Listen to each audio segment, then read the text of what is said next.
Barefoot Bruisers. What's happening, y'all? Got the guest in the shop today. Howdy, folks. Eon and Zez is chilling with us today. I'm sitting on a bucket, so let's turn this down just a little bit so we get a little better view. There we go. All right, so it's been kind of a not much done, but a few things done today in the shop. But Rich is over here because basically he was drawing a knife. We were talking about like future. He was over here earlier this week. And we were talking about like future plans for what I wanted to do and that sort of thing. And I guess the kind of sort of idea that I have right now is like in the future, don't necessarily design them on knives, but building designs. And that's kind of something I've always thought about. Like with a CNC background, I made thousands of parts. Not really interested in making 1,000 more parts, even if they're from my own. So I think the idea of changing the designs up, it's more intriguing for me. So we were kind of spitballing the idea back and forth earlier this week. And I guess what I was attracted to was like someone designs a knife. There's got to be some leeway here because like even with like the Sharif knife, I didn't make exactly what the dude drew. I kind of had my interpretation of it and did what I wanted to do with it, and it turned out how it turned out, which wasn't really a good knife. But you know, I might revisit that with Sharif. I might not. I don't know. But the idea that I was thinking about, and I kind of bounced off Rich here, is like making 5 knives and basically all 5 be slight different variants of the same design, loose design or whatever else. And so Rich came up with a design. I think it's going to be the first one we're going to do. And it's basically, we're just sitting here talking about, and basically on paper, like different ideas about where to put stop pins, how to put jimping on some, and then, you know, maybe make it where you can run phosphor bronze and washers and that sort of thing, or bearings rather, on some. So there's enough ideas just between us spitballing for like the last 30 minutes or an hour we've been sitting here, that we could probably come up with 5 completely different designs or 5 completely different operations of the same design. Yeah. Which I think's a cool idea. And then basically the maker gets his pick of the 5. So even if it's not necessarily like, he might say, hey man, I want this with a flipper tab. I want this with the oblong hole. I might cut one with a counterbore, like similar to like that I did on, let me get this one. Similar to something I did on this one where I got that counterbore on one side and the oblong or the ball groove on the other side. It might be the one he likes most, and then it's his choice, it's his design. So out of the 5, he'll get his choice, and then the other 4 I can turn around and kind of try to sell, recoup money, and that way he gets something out of it, being a knife, and then I get something which is basically his intellect of the design and then the design language in order to sell. So I'm not paying him money for his design part of it. He's getting paid in the knife part of it. Yeah, and so the interesting part about this project is we've thrown this idea around for, a couple years? Yeah. We've talked about building a knife for a while, and now Dave's kind of at that point where he wants to take a stab at this. So he's going to show you a few things, and then I'll show you the knife and tell you about some of the features. And this is a long-term project. We're not going to have this knife put together in 3 months. This is something that we're going to work on over the course of time, and we hope that what you see you'll like, and the end product will be really cool. But Dave's going to talk about a couple of other knives first, and then we'll show you the to scale drawings of the knife that we're going to build. All right, so last week I told you all I showed you the funky, I showed you this blade. I was planning on heat treating this one too, but I didn't get around to it yet. So I might try to do this later today if time permits, but I wanted to prep this steel before I did it. But I told you there was another funky design I was going to do on the same knife, and you can see it's dichromed up, but that's that funky design. So I made this. Let me see if I can get my hands out of the way where I actually show it to you. So similar to the other one I did where I got the counterbore on one side and then the fuller on the other side. This is angled a little differently, and it's a funky blade shape, and I know it's not for everybody, but this is what we're looking at. You can see I got Dicom on it right now because I was going to basically, next step's going to be laying out and putting some grinds on it and that sort of thing, but trying to figure out how I want to do that is the biggest part of that obstacle. As I was telling you last week, just between the one I showed you a minute ago, that larger XL tier that I made, and this one, I wanted to experiment with leaving the blade stock or leaving the blade pivot undersized and then ream it after heat treating. I talked to Todd Heater about it actually, and we're talking about how much the actual size changes, and it's not much for the whole diameter. I think what I like better about doing it afterwards is the finish, because I got a much better finish on this, and I was holding tolerances. this is within 5/10, well, the other one's probably a little bit over that. It's probably like 7 or 8/10 oversized, which that doesn't mean a whole lot other than you can have a little jiggle in the pivot depending on what you're using, the style of pivot. But I just changed. This is a what do you call it? I can't even think of the brand of them. Alpha Knife Supply. This is an Alpha Knife Supply pivot that's in it right now, and I switched to a tie connector, which is like 5/10 bigger, and the pivot barely, and I'm talking barely, went through it. So we're in within a half thou tolerance there. So this one's pretty much at this point. I've got the most of the action figured out. I got the detent figured out, which is not great, and I got the what do you call it, lock bar cut out done on this one. So pretty much grinds is left, and then finishing on this one. I need to get this one tested. So this one will probably go to Billy to get tested, but I'm probably going to do everything with this one as well. So like 2 blades to fit on one frame kind of thing for the hell of it. And then I'll send it off to Billy to see how close the heat treats are. I'm going to try to do this one the same as I did this one and see if I can be consistent with myself to what I'm doing, because here in Arizona, depending on what time of day you're doing it, it could be cold in the morning to hot in the afternoon, back to cold in the evening, or cooler in the evening. Right so on. It depends on what time of the day you're doing it. So I'm trying to test this to see if I need a preheat treat or preheat the blade stock before I did it. So the first one I did was at, I think it was like 28 degrees outside when I first started doing it. When I started doing this one, it was pretty ridiculously cold. So I definitely preheated it, and then went to the austenitizing temperature.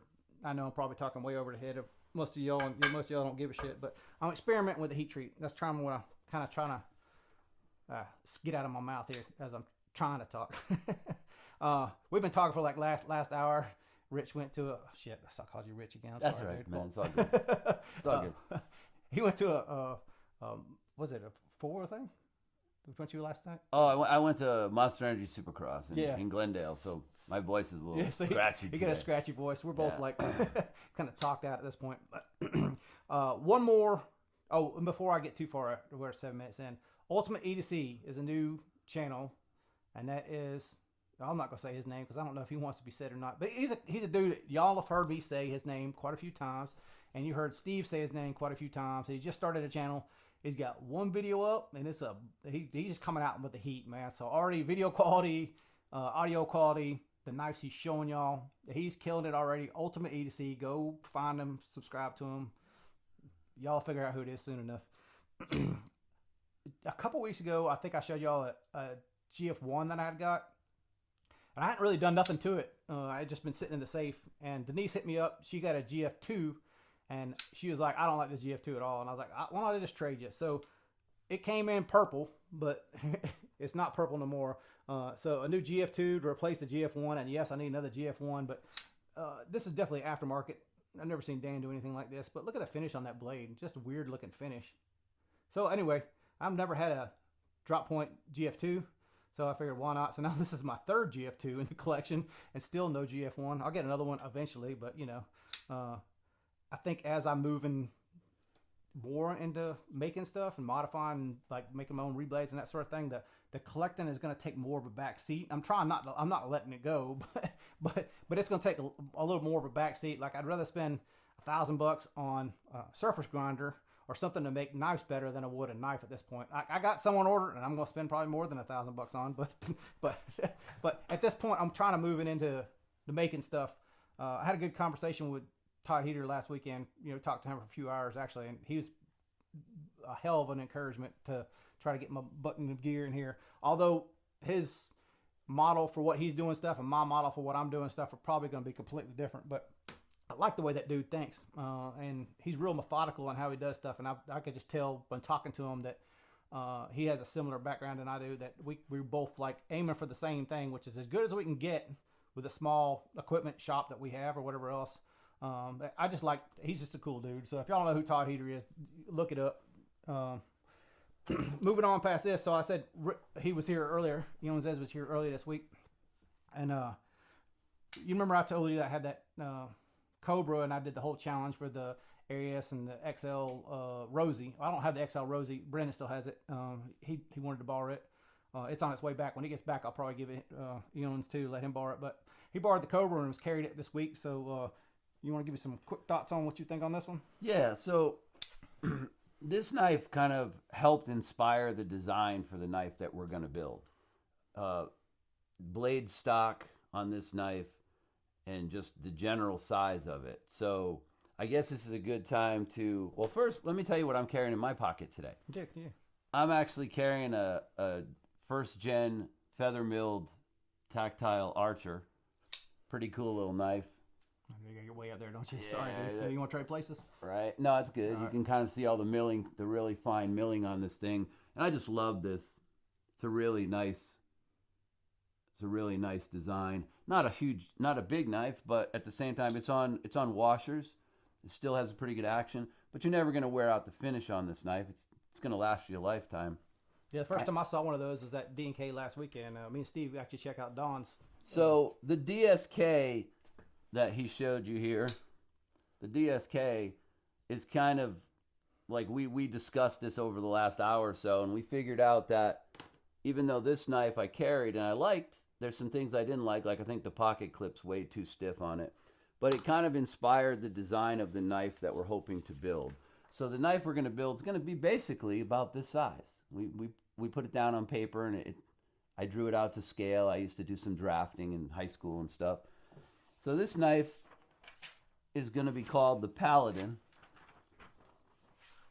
And I drew a few samples first so you could see what they look like with some different blades. But we chose this blade with a big fat belly and a tanto, kind of a little, scraper tip on the end of it.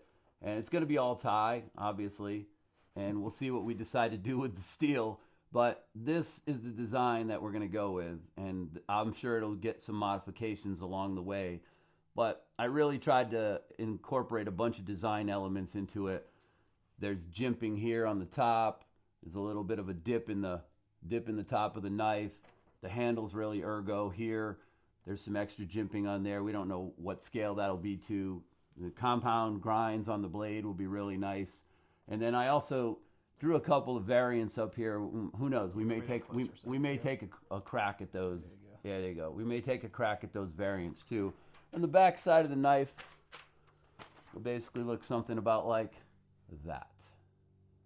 So me personally, like I have a hard time sitting down and drawing something like that. So the inspiration and the thoughts behind it, like we were just sitting here talking, like, so a lot of what I liked working with him was like, he's not just drawing it, he's telling me why he's drawing it and what he's like looking to gain out of certain features of the knife. Right. That helps me in thinking about, okay, how would I make this to make it what he's wanting?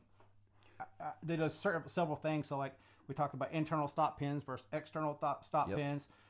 For me personally, like I don't have my shit figured out enough that I can say, hey, I can make that exactly how you want it. So he's willing enough to leave me enough leeway to me to figure it out. It's got to be a project and a journey. Sure. But just so you can see size-wise, like if you put these two together, they're pretty darn close. Like it's going to be about the size of this DSK. Which is a popular size for right. So most non-bruiser carriers could tolerate one or two of those knives in their collection. Where, for me, that's kind of sort of on the smaller. Yeah, I call it a sub bruiser. Smaller. It's going to be a sub bruiser, but it'll basically be the size of this DSK. It's going to have a little more ergonomics than this knife has, but material-wise, it's going to be built pretty much like one of these. We're probably going to stonewash the blade afterwards and do this, this blasted gray tie look that is very almost it's a very signature thing for Dave, right? But we're both excited because I've always wanted to design a knife. I own, I don't know, 300-400 knives still, and I've probably reviewed hundreds of knives on my channel. My channel's not really active right now. I won't go into that, but I feel like a lot of things that I liked in different knives I put into this design. And I think when we actually get some real knives that you can physically hold in your hand, I think it's going to be pretty cool. I think it's going to be exciting. And I'm hoping that you guys will like this design and we'll be able to sell the other knives and make the project worthwhile. But it's kind of that first step, right, Dave? Yeah, it's that definitely. First step into building a knife. I always wanted to design a knife, but I'm not going to go hand $30,000 to some company over in China to build a knife. Right. I would rather get together, put my thoughts and his thoughts together, pool our resources, and hopefully come up with something that you guys like. And obviously, I designed it, so I know I'm going to like the knife. But Hopefully. it's I a don't fuck long-term it up. project. Yeah, it's a long-term project. It's not something that we're going to have ready in 3 months or something. It's going to probably take a little while before we get to the point where we're ready to build all the knives. But we already had a lot of fun just brainstorming ideas for things that we could do. And Right. every knife's going to be a little different. They're not all going to be the same. Yeah, that's the thing I kind of want to, I guess, moving forward, how I want to kind of picture what I'm doing in the custom knife world is not making the same. I don't want to make the same knife twice. You know, even like small custom productions, and I'm just going to say like DSK. Like if you look at DSK, like he makes a lot of the same knives, but he almost always decorates them. You know what he's doing, carving, the grind, something that's different on almost every single one of them. And to me, that's what I'm shooting for. Something different where you're not just running out and doing the same. Like you don't see very many plain Janes coming from Dan. I tentatively like the plain Janes and kind of try to get them and own those style, but you don't see very many of those because he always puts some kind of special touch on them. And that's kind of what I'm moving forward, what I'm wanting to do. So I think like for the brand, the Barefoot Bruiser brand, I think this is kind of be the model I'm kind of shooting for. Josh has sent me some knives in the past, the drawings in the past. Sharif obviously has sent me some drawings in the past. I'll be willing to work with those guys in the future too. I just think this makes more sense because he's 30 minutes away from us, more or less. 20 minutes, yeah. So like I could drop something by his house, he could drop something by my house. We could, you know, he's going to probably help me in the shop, work a little bit, get his hands dirty a little bit. Yep. So it's not just a drawing or design point of view. It's also hands-on and help, because I only have a limited amount of time. Sometimes like I've got to dress my platen wheel before I can even flat grind anything. So in order to do that knife that I showed you earlier that I wanted to grind, like I got to go dress the platen, adjust the platen, and then try to flat grind it or lay it out and flat grind it. So that's all going to take hours probably before I even could grind. That's so, why I say this is it's a long-term project. Yeah. And I'll be honest, I hope that this will be the first of a couple of projects. Like if this works out, I'd love to collaborate on another design with him, and maybe, you know, like, I mean, who knows, this might be Barefoot Bruisers after a while. You know, but this first knife is going to be a big step. It's going to be, you know, it's going to be really cool to see my design go from my head and my knife experience to an actual physical knife I can hold in my hand. And we're going to have 5 slightly different variations on this knife. Obviously, I'm going to keep the one that's the closest to my original design, but I think it'll be really fun. And that's kind of the model Dave's looking at, is small batches, knives that are this certain design, but they'll all be a little bit different. They'll have different finishes. They might have slightly different blade shapes, different grinds, whatever. But I think you guys are going to really like it. If you like that design you see on the paper, I think there'll be a knife in this batch that some of you folks are going to probably be interested in when they're all done. Right on.